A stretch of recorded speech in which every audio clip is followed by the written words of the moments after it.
Hey, welcome to our explainer. Today we're going to dig into the core ideas from a sermon by Apostle Joshua Selman that tackles a feeling I think we can all relate to, being stuck. We're talking about how to overcome that stagnation and, in his words, provoke divine intervention. So what does that actually mean, and how is it supposed to work? Let's break it all down. So let's kick things off with a question that really gets to the heart of this teaching. Why is that feeling of being stuck, of just not moving forward, so universal? It's a really powerful and, let's be honest, often frustrating part of just being human.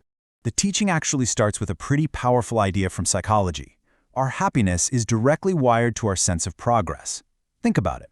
When you feel like you're advancing, whether it's in your career, your relationships, or just personal growth, you feel good. But when that momentum stalls, well, that's when frustration and even sadness can creep in. And that idea brings us right into our first section. The argument here is that this desire for progress isn't just something we kind of want. It's a deep, fundamental part of who we are. It's why we celebrate birthdays, anniversaries, and graduations. They all mark forward movement. Wow. This quote, it just gets right to the point in a really stark way, doesn't it? Stagnation isn't just a little pause.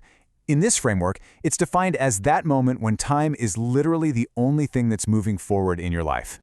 Okay, so if stagnation is the problem, what's the solution on the table? This is where the teaching pivots and introduces its big, central concept, divine intervention. And it's defined very clearly here as a specific act of deliverance. The key idea is that it's about God stepping into the picture to actively influence things for a positive outcome. You can see the idea is all about breaking chains, straightening a crooked path, and turning what looks like a total dead end into a brand new beginning.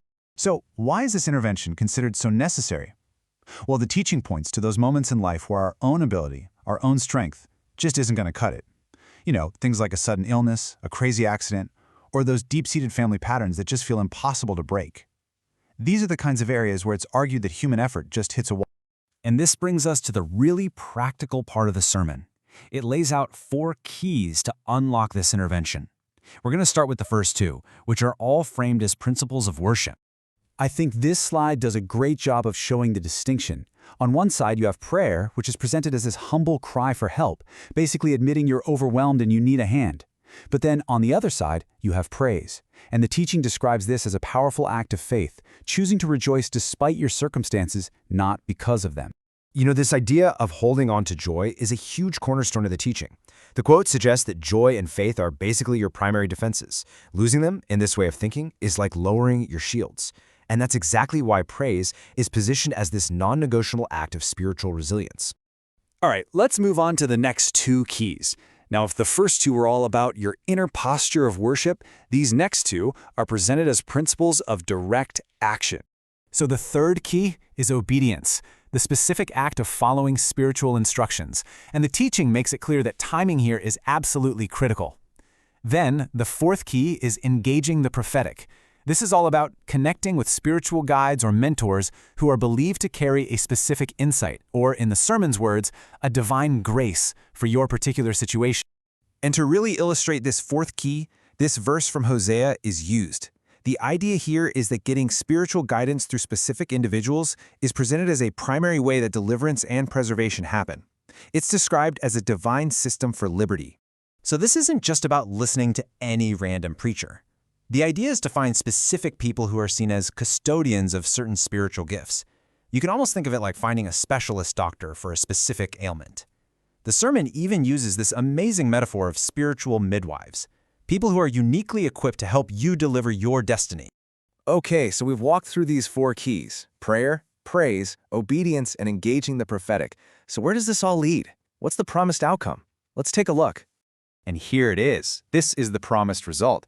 The teaching argues that if you consistently apply these principles, it can trigger a complete transformation of your circumstances. And the key takeaway is this incredible reversal. Your stagnation becomes a powerful story to tell, any shame is replaced by glory, and your sorrow gives way to joy. And that brings us to the end of our explainer. This sermon lays out a really clear path where specific human actions are believed to provoke a divine response. And that leaves us with a much broader question to think about. Across all kinds of faiths and philosophies, how is this dynamic between our own actions and a higher power's will really understood? It's a fascinating question, and it's at the core of so many spiritual journeys.